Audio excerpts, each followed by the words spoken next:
Ma femme a trahi notre confiance en commençant une aventure avec son patron, pensant que j'étais assez naïf pour ne pas remarquer ses infidélités. Mais elle se trompait gravement. Alors qu'elle se laissait entraîner par son amant, je me suis plongé dans l'ombre, planifiant une vengeance implacable.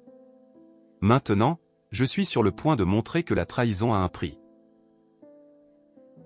En juillet dernier, j'ai dû faire face à la douloureuse réalité de l'infidélité de ma femme, m'enfonçant dans un monde de souffrance insupportable.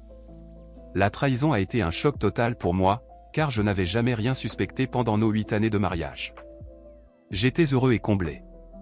La célèbre psychiatre Elisabeth Kubler-Ross affirme que lorsqu'une personne fait face à une perte ou à une tragédie significative, elle traverse plusieurs étapes émotionnelles. J'avais mémorisé les étapes du deuil: déni, colère, dépression et acceptation lors d'un cours de psychologie à l'université. Le déni est toujours la première étape, et je m'y suis plongé profondément en envisageant l'infidélité de Marie et la fin potentielle de notre mariage. Ce n'était pas facile d'accepter cette dure réalité. Je me demandais si je traverserais toutes les étapes du deuil pour la perte de notre amour et si j'étais capable d'y faire face, pour mettre fin à la douleur persistante et à l'angoisse mentale. À l'université, j'ai rencontré Marie alors que j'étudiais l'informatique. Je devais suivre des cours d'anglais dans le cadre du programme d'éducation générale. Au début, je n'étais pas du tout enthousiaste à l'idée d'étudier les œuvres de poètes et d'écrivains anciens. Mon esprit était occupé par les codes informatiques et les activités sociales. Comme un passionné d'informatique typique, j'étais grand et un peu maladroit. À l'école, j'étais un étudiant moyen, sans distinction particulière dans le sport ou les activités extrascolaires.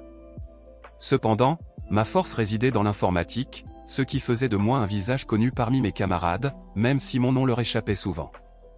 Mon expérience amoureuse se limitait à des relations de courte durée, comme celle que j'avais eue avec Paulini. Nous étions restés ensemble quelques mois avant de rompre. Après cela, un groupe d'enthousiastes de l'informatique et moi avions commencé à partager des histoires sur des aventures amoureuses, inventant des scénarios impliquant des camarades de classe qui suscitaient un grand intérêt. Le moment où j'ai rencontré Marie a été un tournant dans ma vie. Quand je me suis assis à côté d'elle pendant un cours d'anglais, j'ai été fasciné par la profondeur de ses yeux verts semblables à une forêt. Je n'arrivais pas à m'en empêcher, complètement captivé par leur charme tout au long du cours. Ce n'est qu'au moment où elle s'apprêtait à partir que j'ai remarqué le reste de ses traits. Marie avait des cheveux blonds jusqu'aux épaules, légèrement bouclés, un nez délicat et des lèvres constamment étirées en un sourire. Bien qu'elle soit plus petite que moi, j'en ai conclu qu'elle mesurait environ 1,70 m, bien que je ne sache pas comment j'étais arrivé à cette conclusion. Je n'ai pas pu m'empêcher de remarquer comment sa chemise mettait en valeur ses formes et comment son jean accentuait parfaitement sa silhouette. Pour moi, elle était parfaite. À partir de ce moment, j'ai commencé à choisir intentionnellement une place à côté d'elle chaque jour. Environ un mois plus tard, c'est elle qui a fait le premier pas et engagé la conversation. Elle a remarqué mes livres de calcul et m'a demandé si je pouvais l'aider avec l'algèbre, une matière qu'elle trouvait difficile et dont elle avait besoin pour obtenir son diplôme.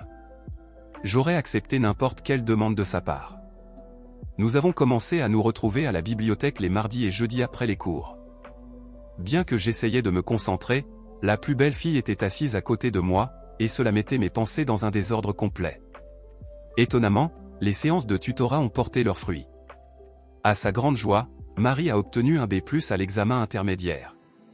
Son excitation était palpable. En apprenant sa note, elle sautait de joie et m'a serré dans ses bras. La sensation de son baiser sur ma joue m'a fait me sentir au paradis. De façon inattendue, j'ai demandé « Est-ce que tu voudrais aller au cinéma vendredi ?» Bien sûr. À quelle heure a-t-elle répondu. Attends, quoi? Je n'en croyais pas mes oreilles.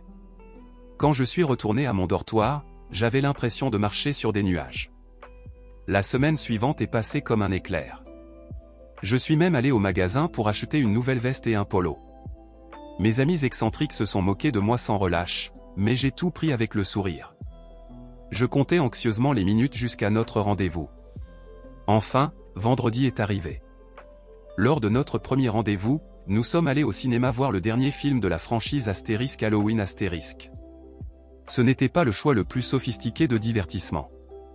Le film était typique, beaucoup de sang et des personnages prévisibles.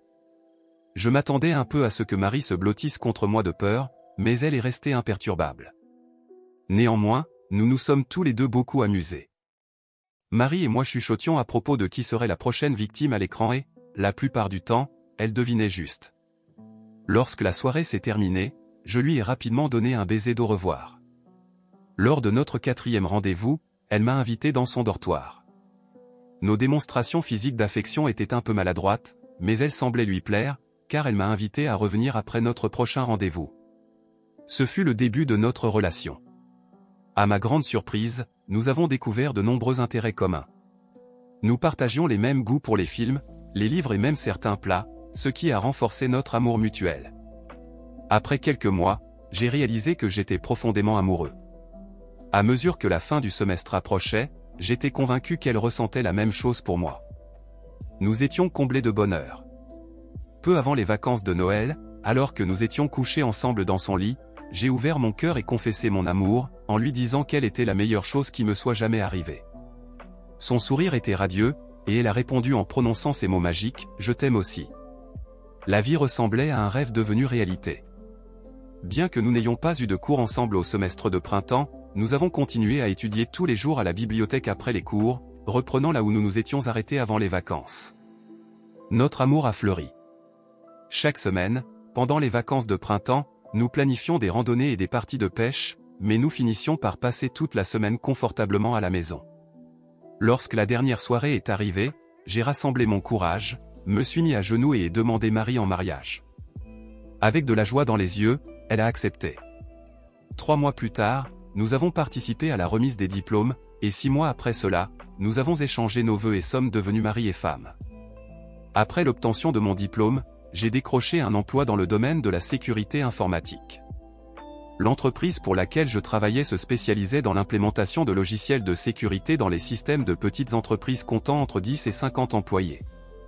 Mon rôle principal était de développer des codes pour garantir une communication efficace entre différents systèmes. Je relevais de Bob, qui avait fondé l'entreprise 10 ans auparavant avec seulement 2 employés. Au fil du temps, grâce à une série de fusions et d'acquisitions, l'entreprise est passée à 50 employés et a commencé à prospérer. Bob n'était pas seulement un chef expérimenté pour moi, mais aussi un mentor inestimable. Après environ 5 ans à travailler pour l'entreprise, Bob a reçu une proposition de rachat. Une société renommée de capital risque de la ville était intéressée par l'acquisition de notre secteur des petites entreprises afin de renforcer sa division informatique. Le gain financier était irrésistible, et Bob a décidé de vendre l'entreprise. Cependant, il a continué à gérer l'activité, garantissant que nous conservions tous nos postes. La transition s'est déroulée sans heurts, avec un impact minimal sur notre travail. Nous avions rarement des contacts avec les nouveaux propriétaires, car Bob continuait à gérer les opérations selon ses méthodes éprouvées. Peu après l'obtention de son diplôme, Marie a trouvé un emploi en tant que gestionnaire de bureau pour le docteur Hubert, un dentiste. Son patron était un homme âgé et gentil, incarnant l'image classique du professeur distrait, cherchant souvent ses lunettes de manière comique. Bien que le docteur Hubert ait souvent l'air perdu, ses compétences exceptionnelles attiraient des patients de loin, grâce à sa réputation de dentiste extraordinaire. Quand Marie a rejoint l'équipe, le cabinet était dans un chaos total, factures en retard, dossiers désorganisés et systèmes de facturation obsolètes contribuaient à un environnement chaotique. Marie a pris en charge l'organisation et l'amélioration du fonctionnement du cabinet, ce qui a produit des résultats impressionnants. En 3 ans, le cabinet a été transformé et est devenu l'envie de toute la région. Les revenus ont augmenté, le roulement du personnel a cessé, le moral est monté en flèche, et même l'apparence du docteur s'est améliorée. Marie était responsable de tout cela, et je ne pouvais m'empêcher d'être fier d'elle. Après notre mariage, Marie et moi avons emménagé dans un appartement confortable près de mon travail. Nous profitions de chaque coin de l'endroit, en y créant de nombreux souvenirs précieux. Nous avions décidé d'un commun accord de privilégier notre épanouissement professionnel avant de fonder une famille. Chaque année, nous prenions des vacances pour célébrer notre anniversaire de mariage. Au début, avec un budget limité, nous allions souvent dans notre maison au bord du lac. Avec le temps, nos voyages sont devenus plus extravagants, et une année, nous sommes allés à Disneyland, en Floride. Après avoir vécu dans l'appartement pendant 5 ans, nous avons estimé qu'il était temps de commencer à chercher une maison. Après des mois de recherche, nous avons trouvé une maison charmante, avec suffisamment d'espace pour notre future famille. En emménageant dans la nouvelle maison, nous avons rempli chaque pièce d'amour et de moments d'intimité. Environ 7 ans plus tard, Marie est rentrée du travail avec beaucoup d'enthousiasme. Ses compétences exceptionnelles en gestion et son efficacité au cabinet du respecté Dr Hubert n'étaient pas passées inaperçues. Le cabinet avait une clientèle célèbre, y compris des cadres influents qui, impressionnés par les améliorations significatives dans l'environnement de travail, avaient partagé leurs avis positifs avec le docteur. Le docteur Hubert, de son côté, avait sincèrement loué Marie pour ses contributions. En conséquence, l'un des gestionnaires lui avait offert un nouvel emploi, ce qui avait suscité de nombreuses discussions durant nos soirées et les jours suivants. La question cruciale était l'impact potentiel qu'accepter cette offre pourrait avoir sur nos projets de fonder une famille. J'étais inquiet que ce changement de carrière puisse retarder considérablement notre désir de commencer une vie de famille. Compte tenu du fort lien de Marie avec le docteur Hubert et de l'absence de besoins financiers urgents, nous avons soigneusement analysé nos options. De son côté, Marie avait un point de vue différent, mettant en avant les opportunités professionnelles que cette nouvelle position pourrait offrir. Elle a suggéré de repousser temporairement nos projets familiaux, en promettant de gérer tout problème qui pourrait survenir. N'ayant pas d'alternative, j'ai accepté sa proposition. Un mois plus tard, Marie a pris le poste d'assistante personnelle de Dan Ison, le vice-président financier de Cascade Capital. J'ignorais alors que Cascade Capital était une société de capital risque propriétaire de l'entreprise pour laquelle je travaillais. Au début, je n'ai remarqué aucun changement chez Marie ou dans notre relation. J'ai attribué la diminution de l'intensité de notre intimité à ses longues heures de travail. Marie et son patron restaient souvent tard au bureau, et elle rentrait à la maison fatiguée après des réunions nocturnes. Avec le temps, notre relation intime a continué de se détériorer. Malgré mes tentatives pour raviver la passion, Marie rejetait toutes mes avances. Je ne pouvais pas me rappeler la dernière fois où nous avions été proches. Pendant 2 mois, l'idée d'une possible infidélité était si inattendue qu'elle ne m'avait même pas traversé l'esprit. La révélation choquante de l'infidélité de Marie avec son patron s'est produite le soir du dîner annuel de remise de prix de son entreprise. Ce fut difficile pour moi d'accepter cette réalité. Chaque année, l'entreprise de Marie organisait un dîner pour célébrer les réalisations de l'année précédente et honorer des personnalités importantes. Nous avions reçu une invitation pour cet événement. Pendant que nous nous préparions pour partir, il m'était difficile d'accepter que Marie me trompait. J'ai revu mentalement les événements des derniers mois, mais je ne pouvais pas identifier de signes d'infidélité. Notre amour était profond, je lui faisais totalement confiance et je n'avais jamais douté de sa loyauté. Maintenant, avec le recul, je réalise que le sentiment d'amour avait probablement obscurci mon jugement. Je désirais des preuves tangibles de l'infidélité de Marie, quelque chose que je pourrais voir de mes propres yeux. Laissant mes doutes de côté, je me suis concentré sur les préparatifs du dîner. J'ai observé Marie attentivement pendant qu'elle se préparait, scrutant chaque détail, sa tenue, son maquillage, et même son choix de lingerie. Je suis resté en grande partie silencieux pendant le trajet. Marie était excitée parce que son patron, Monsieur Larson, recevait un prix. Peut-être était-ce pour avoir réalisé les plus grands bénéfices ou, qui sait, pour avoir le plus grand nombre d'aventures extra-conjugales, si les rumeurs étaient vraies. Ma colère était sur le point d'exploser, mais je savais que je devais garder mon calme pour découvrir la vérité. À ce moment-là, j'ai compris ce que Bruce Banner devait ressentir. Nous sommes arrivés à l'heure, suivant le plan minutieux de Marie. Dès notre arrivée, Marie a pris les choses en main pour s'assurer que tout était en ordre, me laissant à l'écart. Environ 15 minutes plus tard, Monsieur Larson est apparu, accompagné de sa femme éblouissante. Je ne pouvais pas comprendre pourquoi il avait besoin de l'aide de Marie alors qu'il avait une partenaire si merveilleuse qui l'attendait chez lui. Je suis allé au bar, j'ai commandé un verre et j'ai observé attentivement. J'ai remarqué comment les gens gravitaient autour de lui, le traitant comme une royauté et affichant un comportement flatteur. J'ai vu ses sourires faux et ses tentatives de plaire à tout le monde, ce qui n'a fait qu'accentuer mon mépris. Marie a rapidement rejoint Monsieur Larson, tandis que sa femme, Caroline, discutait avec les conjoints d'autres cadres. De loin, j'ai observé Larson et Marie interagir, échangeant des regards, des touches subtiles et des sourires sincères. Il était évident que leur relation allait au-delà d'une dynamique typique entre un patron et son assistante. Lorsque le dîner a commencé, Larson et sa femme se sont assis à la table principale, tandis que nous étions placés non loin. Marie a choisi stratégiquement une place en face de Larson. La soirée s'est transformée en un long banquet, avec des remises de prix, des discours monotones et un repas insipide. Après le dîner, les tables ont été déplacées pour laisser place à la danse. J'ai essayé de garder Marie près de moi, mais elle aidait souvent Larson avec diverses tâches. Quand ils étaient ensemble, j'essayais de les surveiller, mais les distractions constantes rendaient cela difficile. Les collègues de Marie venaient souvent me parler, détournant mon attention. Nous avons dansé quelques fois, alternant entre des chansons lentes et rythmées, parfois de près, parfois de loin. À mesure que la nuit avançait et que minuit approchait, la fatigue se faisait sentir. J'ai suggéré de partir et, après une certaine hésitation, Marie a accepté. Mais avant de partir, elle m'a demandé de danser une dernière fois. C'est pendant cette dernière danse que tout s'est écroulé pour moi. Marie est partie sans porter la lingerie qu'elle portait plus tôt, et cela a détruit mon monde. Pendant les danses précédentes, j'avais senti qu'elle portait cette pièce. L'absence de cette lingerie a été un coup dévastateur. Cela m'a profondément marqué. Pendant tout le temps que nous avons passé ensemble, je ne l'avais jamais vue renoncer à porter de la lingerie, même lorsque je le demandais. Elle refusait toujours, et pourtant, d'une manière ou d'une autre, elle l'avait fait pour lui. Après nos adieux, nous sommes partis. Le trajet de retour s'est fait en silence. Chacun de nous était plongé dans ses pensées, mais pour moi, c'était comme sombrer dans un abîme d'angoisse personnelle. En arrivant à la maison, Marie est montée précipitamment, mentionnant qu'elle avait besoin de prendre une douche avant de se coucher. J'ai marmonné quelque chose en réponse, mais à ce moment-là, les mots n'avaient plus d'importance. J'ai retiré mon costume, l'ai soigneusement suspendu et me suis allongé sur le lit. Après un moment, Marie m'a rejoint. Elle portait une longue chemise de nuit en coton. En se penchant vers moi, elle m'a dit avec tendresse, n'était-ce pas une soirée merveilleuse? J'ai fait semblant de dormir.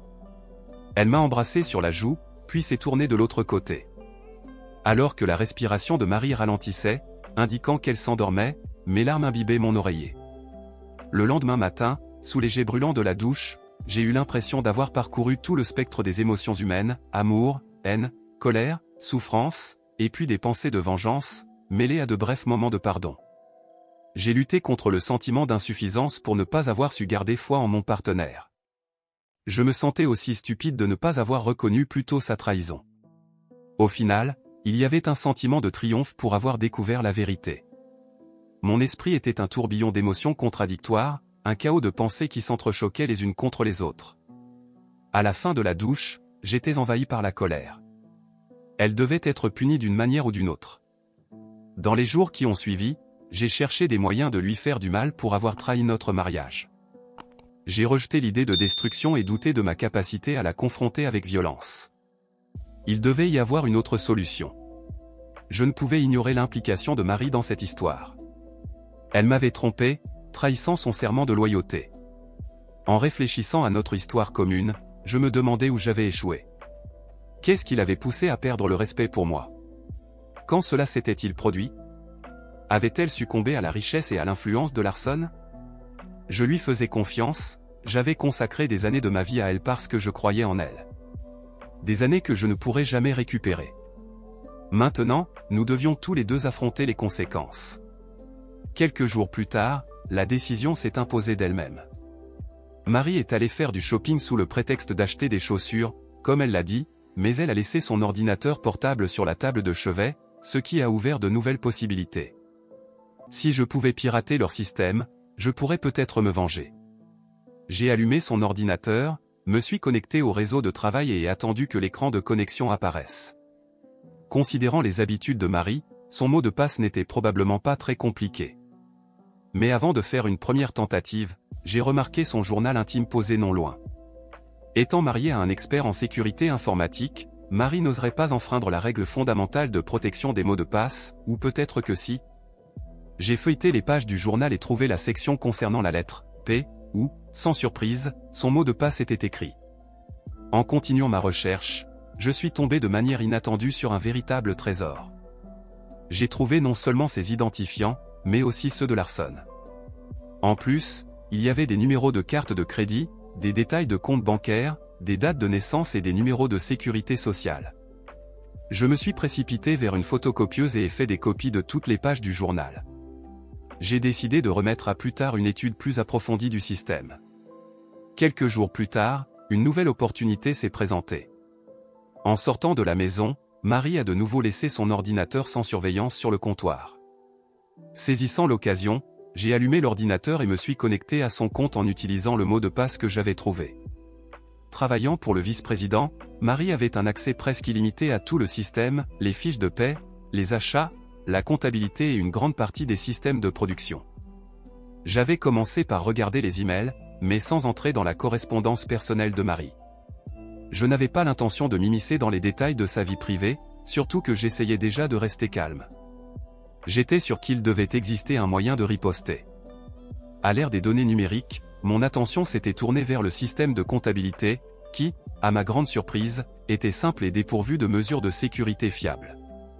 Peut-être que la solution à ma vengeance se trouvait là. Une analyse rapide du système d'achat révéla une procédure selon laquelle les factures devaient être approuvées avant paiement, ce qui semblait être un point faible potentiel. Une idée commença à germer dans mon esprit, en manipulant les comptes approuvés et en redirigeant les fonds vers le compte de Larson, je prévoyais que les auditeurs finiraient par découvrir l'affaire. J'avais élaboré un plan brillant, l'image de Larson serait ternie, Marie perdrait son emploi, et leur relation illicite prendrait fin brutalement. Le lendemain, j'ai exécuté mon plan avec précision. Grâce aux informations trouvées dans le journal de Marie, j'ai ouvert des comptes au nom de Larson dans 2 banques différentes du centre-ville. Une fois tout préparé, il ne me restait plus qu'à accéder à l'ordinateur de Marie pour finaliser le transfert. Le jour suivant, pendant que Marie était à la salle de sport, je suis passé à l'action. En utilisant le mot de passe de Larson, je me suis connecté et suis allé directement au département de comptabilité. Après avoir localisé le compte approuvé, j'ai ouvert l'enregistrement. Il y avait une section sur la facture dédiée aux réductions offertes par le fabricant. J'y ai inscrit un rabais de 3% et rempli les informations bancaires de Larson dans le champ de routage bancaire, pensant qu'un pourcentage si faible ne déclencherait pas immédiatement un signal d'alarme. J'ai répété la procédure sur un autre compte, envoyant un remboursement sur un compte bancaire séparé. Une fois mon travail terminé, je me suis servi un verre, choisissant cette fois un bon whisky. Le premier verre était un toast à mon plan exécuté sans accroc, et le second, pour anesthésier la douleur d'un mariage brisé. J'ai attendu avec impatience pendant plusieurs jours, mais il n'y a eu aucun signe de visite de la police ni de gros titres dans les journaux. Rien. Déçu, je me suis dit, merde. Peut-être que le plan était bien pensé, mais pas assez ambitieux. Saisissant l'occasion, je suis retourné sur l'ordinateur de Marie, et ajusté quelques factures supplémentaires et suis rapidement sorti du système. Mais le résultat était toujours le même. Pensant qu'augmenter la réduction à 4% pourrait avoir un effet, je suis entré à nouveau le lendemain, et appliqué un rabais de 4% sur 2 comptes et suis rapidement sorti. La situation familiale était tendue. La relation intime entre Marie et moi s'était complètement arrêtée, et aucun de nous ne faisait le premier pas. Pour me distraire, je trouvais du réconfort en restant éveillé tard, absorbé par les matchs des Bulls, des Blackhawks, des Bears ou tout autre événement sportif qui attirait mon intérêt. Il y avait toujours un match qui parvenait à me captiver. Marie remarqua mon soudain intérêt pour les sports, et je justifiais cela en disant que ces matchs étaient très importants et suivis de près par tout le monde au travail. Établir tout contact physique avec Marie était devenu une tâche impossible pour moi. L'idée que ce qui m'appartenait autrefois était maintenant entre les mains d'un autre me hantait. Après un câlin ou un bref baiser, je me sentais souvent nauséeux, ce qui me faisait courir jusqu'à la salle de bain la plus proche. Puis, il y eut un retournement inattendu. Le lendemain, au travail, Bob me convoqua dans son bureau. Il m'informa que le siège de l'entreprise avait demandé à ce que je me rende à New York pour mettre à jour les systèmes de sécurité de la filiale. J'étais perplexe. Je lui ai demandé, moi? Oui, toi. Ils ont spécifiquement demandé que ce soit toi qui le fasses. Tu dois prendre l'avion lundi et revenir vendredi pour mettre à jour toutes les stations de travail et les serveurs du bureau de New York. Mais, Bob, ce n'est pas mon travail. Je travaille sur les mises à jour logicielles, pourquoi moi? Bob haussa les épaules. Je ne sais pas. J'ai essayé de discuter, mais ils étaient insistants. Ça doit être toi. Tout à coup, tout devint clair pour moi. L'amant de ma femme voulait que je sois absent quelques jours, probablement pour passer du temps avec elle. Résigné, j'ai accepté à contre-ségur, d'accord, Bob, j'irai. Les exigences inhabituelles de la société m'inquiétaient, et j'espérais que ce ne serait pas un présage de ce qui allait suivre. Bob me remit les billets d'avion, et en les acceptant, je réalisai que ce n'était que le début. Tant que Larson serait libre, cette folie continuerait. déterminé à poursuivre mon plan de vengeance, je fis une promesse silencieuse. Plus tard dans la soirée, Marie et moi nous sommes assis pour dîner, mais l'atmosphère à la maison avait visiblement changé. Je pouvais à peine contenir ma colère, et elle évitait tout signe d'intimité. J'ai essayé de raviver une étincelle de romantisme, mais chaque tentative s'est heurtée à un rejet. Bien que je doutais de ma capacité à continuer à faire semblant si elle avait accepté, je me sentais obligé de sauver les apparences. Lors d'un moment décontracté, j'ai mentionné mon prochain voyage à New York prévu pour la semaine suivante. Marie a feint d'être triste à l'idée de mon départ. C'est au cours de cette conversation qu'elle a, sans le vouloir, révélé son mensonge. Elle s'est embrouillée en exprimant son enthousiasme pour une sortie au théâtre prévue la semaine prochaine, se corrigeant rapidement pour dire qu'elle voulait en fait aller au cinéma avec des amis voir un film féminin. J'ai décidé d'ignorer ces mensonges et de concentrer mon attention sur l'épouse de Larson. Si Marie racontait des histoires inventées, il était certain qu'elle aussi en inventait.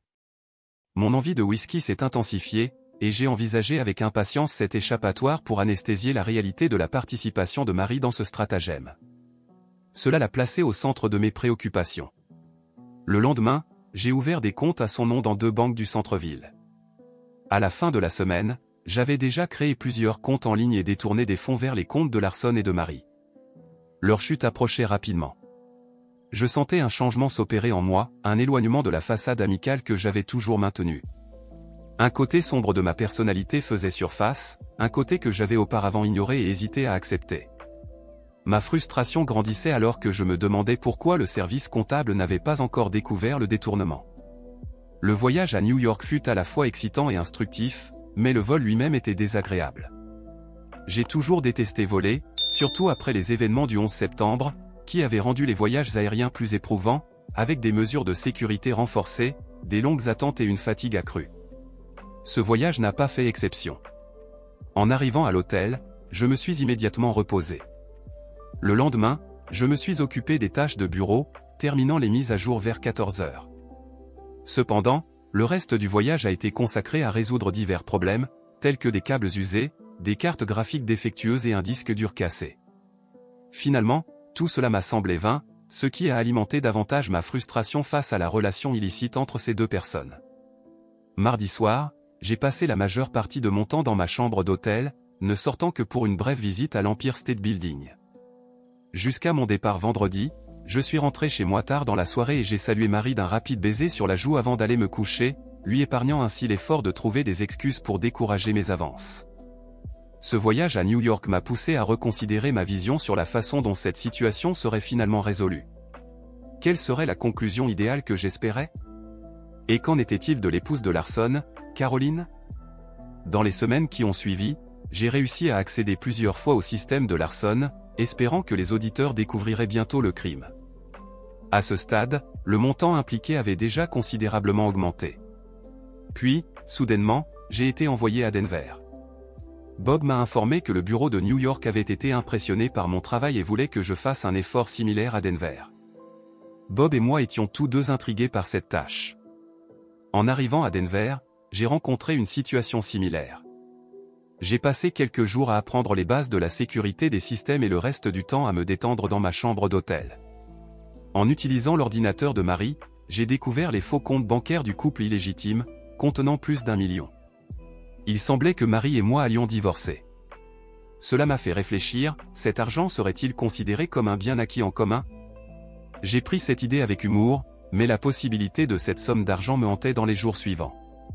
Peut-être pourrais-je poursuivre Larson et exiger une compensation substantielle. Pourrais-je simplement prendre cet argent et le considérer comme une juste réparation? Je réfléchissais aux conséquences morales, me demandant si j'échangerais un acte contraire à l'éthique contre un autre légal. Serais-je capable de telles actions?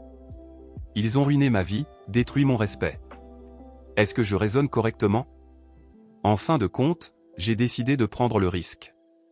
Une semaine plus tard, j'ai été envoyé à Miami, mais cette fois, j'avais un plan. Mardi, j'ai terminé toutes les améliorations de sécurité et suis parti pour les Bahamas mercredi matin.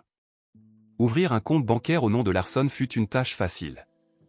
Ensuite, je suis allé aux îles Caïmans pour ouvrir un compte au nom de Marie.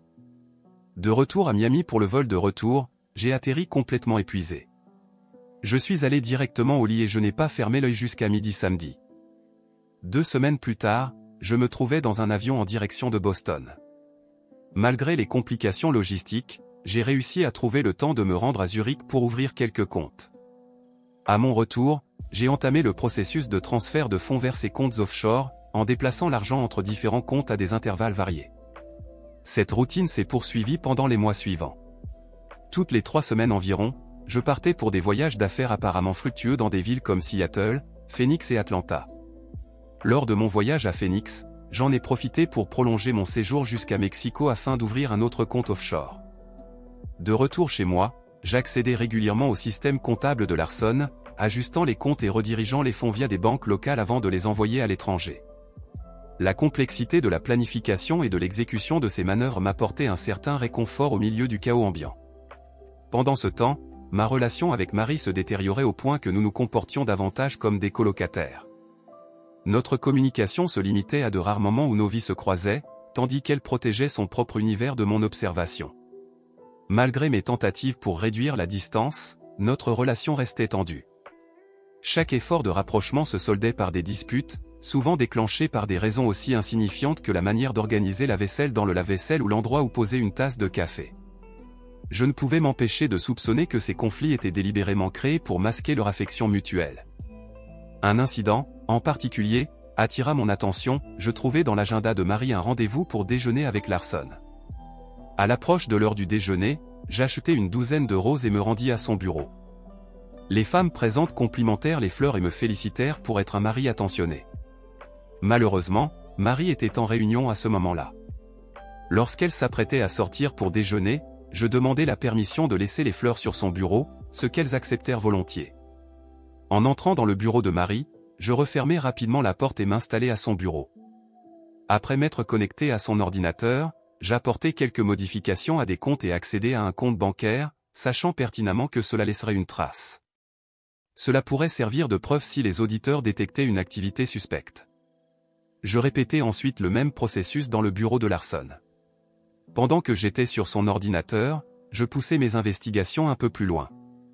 Dans un dossier, je trouvai des images explicites de Marie. Cela me fit mal, bien que moins que la découverte initiale de leur relation. Je transférai le dossier sur la clé USB que je portais toujours avec moi et quittai les lieux sans faire de bruit. Lorsque Marie rentra ce soir-là, elle fut ravie par les roses et les trouva incroyablement romantiques.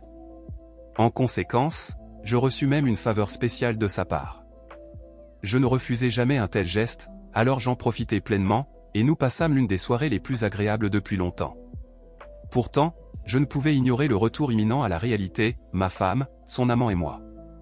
Le jour suivant, environ un mois plus tard, j'informai Marie, de manière décontractée, que je pensais m'inscrire à un cours de français dans un collège communautaire local.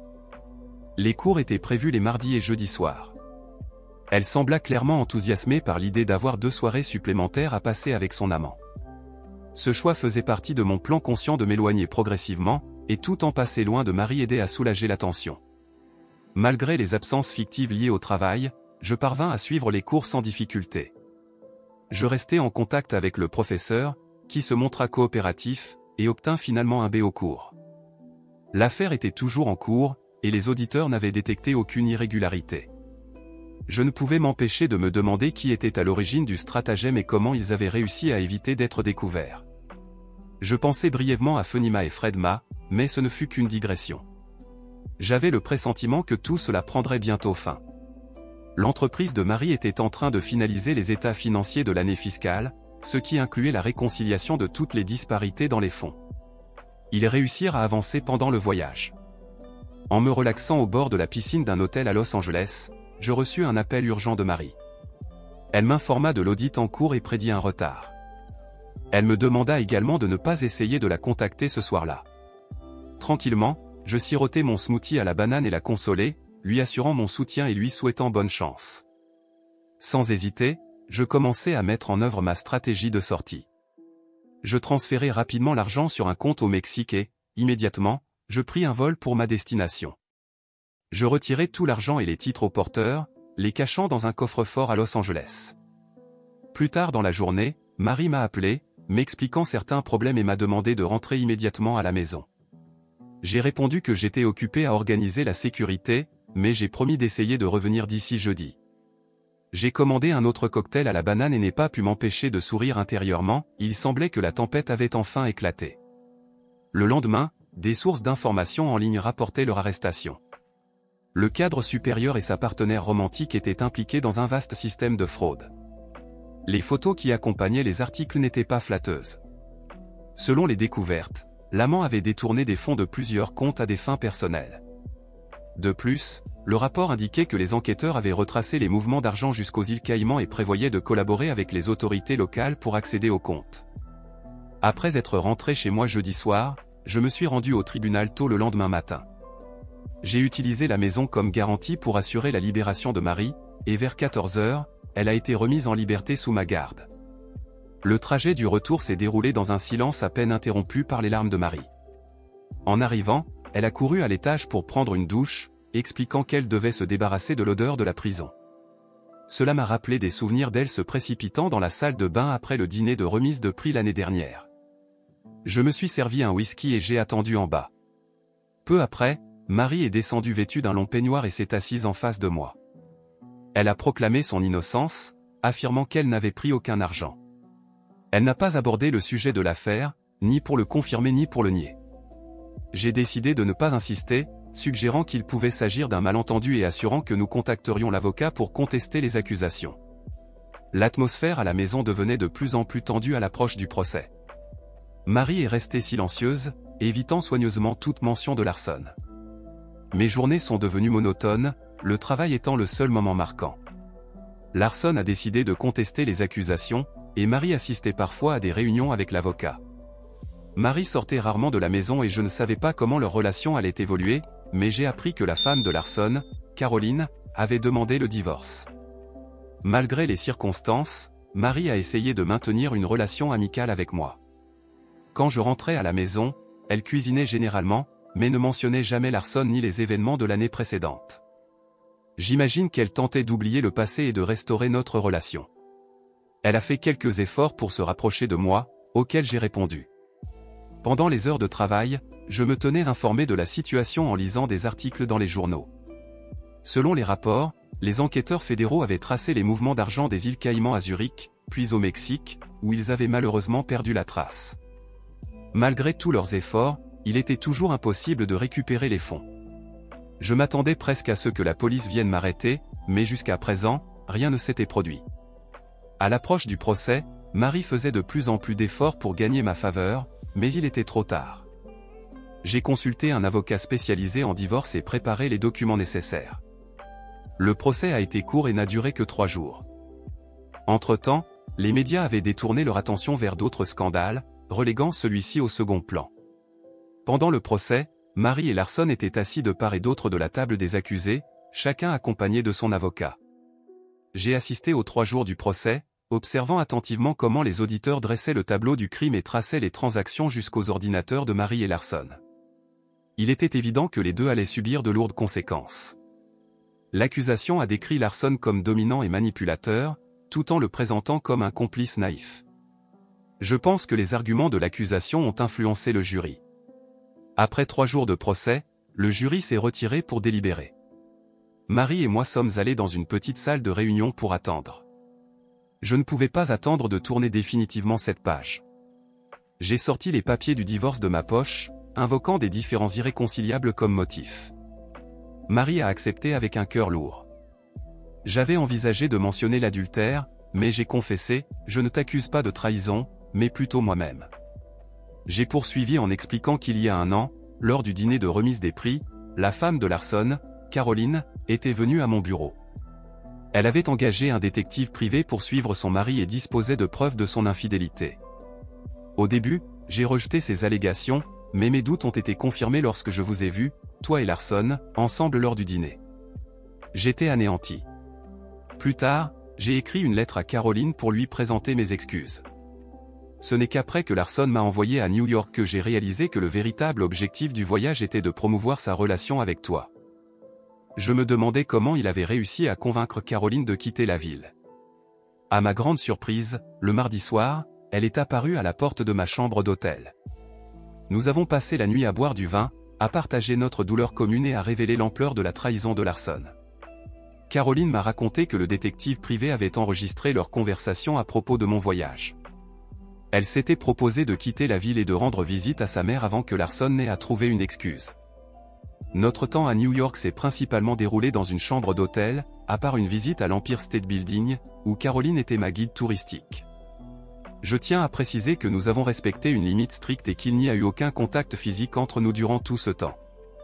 Ensuite, je lui ai montré d'autres photos, cette fois de Caroline et moi à Denver.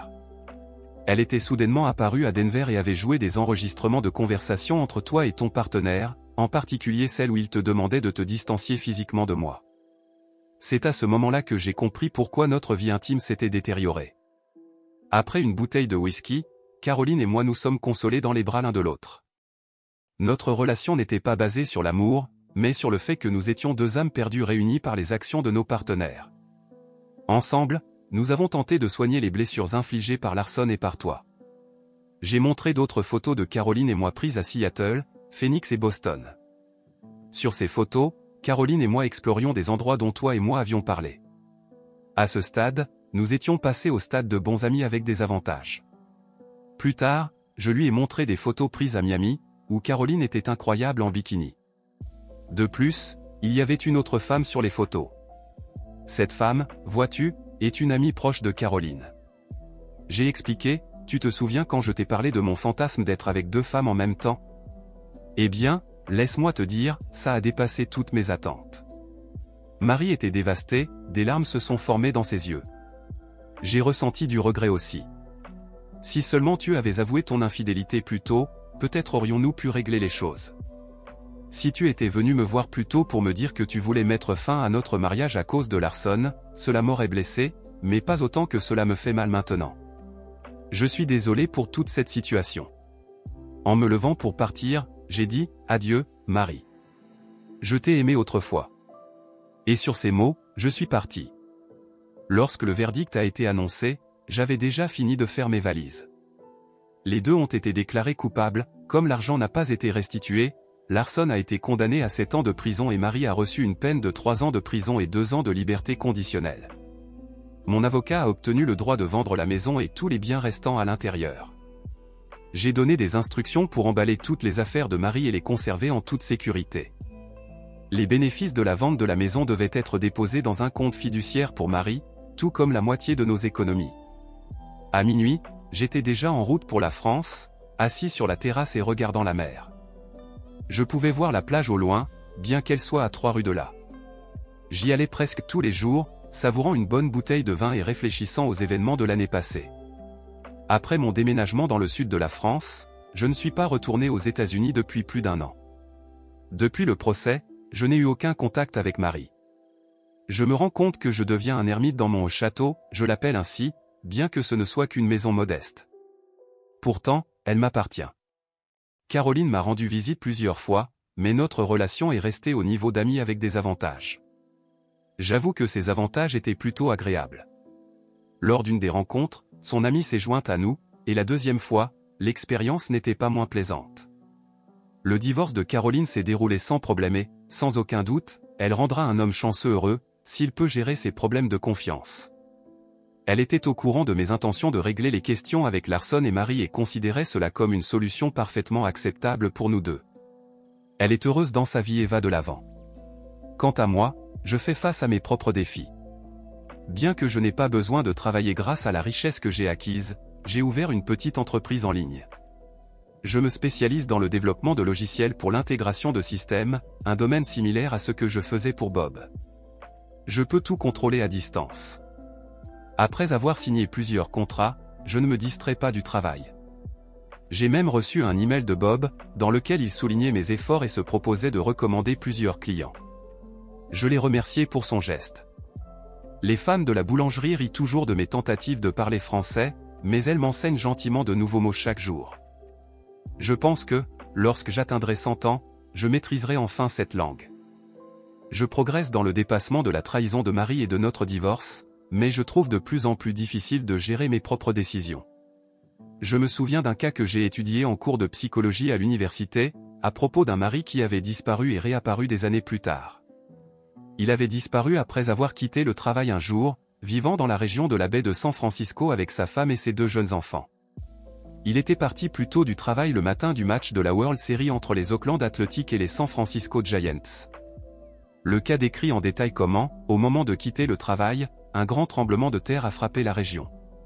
Il a échappé de justesse à la mort, avec des briques et des débris tombant autour de lui. À cet instant, il a réalisé la gravité de la situation, ce qui l'a profondément bouleversé. Après avoir réfléchi à sa vie, il a reconnu une grande insatisfaction et des désirs inassouvis. Sans dire un mot, il a rapidement fait ses valises et quitté sa famille. Environ 4 ans plus tard, les autorités ont retrouvé cet homme, désormais heureusement remarié et père d'un enfant. Après son arrestation, il a passé un examen psychologique, et le psychiatre a déterminé que cette rencontre avec la mort avait radicalement changé sa vision du monde. Tout autour de lui semblait fragile et constamment menacé de perte, ce qui l'a poussé à fuir ses responsabilités. Cependant, avec le temps, il a commencé à se rendre compte qu'au fond, il ne vivait pas dans un danger constant. En conséquence, il est retourné à sa vie ancienne et heureuse. Peut-être que c'était sa réalité, une vie remplie d'amour, de confiance, d'honnêteté et de décence, jamais envahie par des pensées sur les autres. Marie était tout pour moi, et mon amour pour elle était inébranlable, mais la douleur de perdre ma bien-aimée, en particulier à cause d'une trahison, a laissé une blessure profonde qui serre mon âme et écrase mon cœur. En faisant face à un choc soudain dans ma vie, j'ai réalisé que j'étais devenu un étranger pour moi-même. Je me sens déprimé de me retrouver dans cette version inconnue de moi-même. En regardant vers l'avenir, je fais face à un choix: dois-je continuer à m'isoler, protégeant mon être intérieur de ses facettes sombres, ou dois-je m'ouvrir à nouveau aux autres, révélant progressivement mon côté lumineux au monde? La réponse reste insaisissable. Cependant, sur fond de cette incertitude, une jeune femme blonde de la boulangerie attire mon attention. J'espère qu'un jour j'ouvrirai mon âme pour elle et qu'elle se révélera être une femme fidèle et aimante. Voici le récit d'aujourd'hui. Qu'en pensez-vous? Faites-le moi savoir dans les commentaires. Merci d'avoir regardé jusqu'ici. Laissez un j'aime, abonnez-vous à la chaîne et activez la cloche pour ne manquer aucune vidéo. Merci d'avoir regardé et n'oubliez pas de consulter également les vidéos suivantes.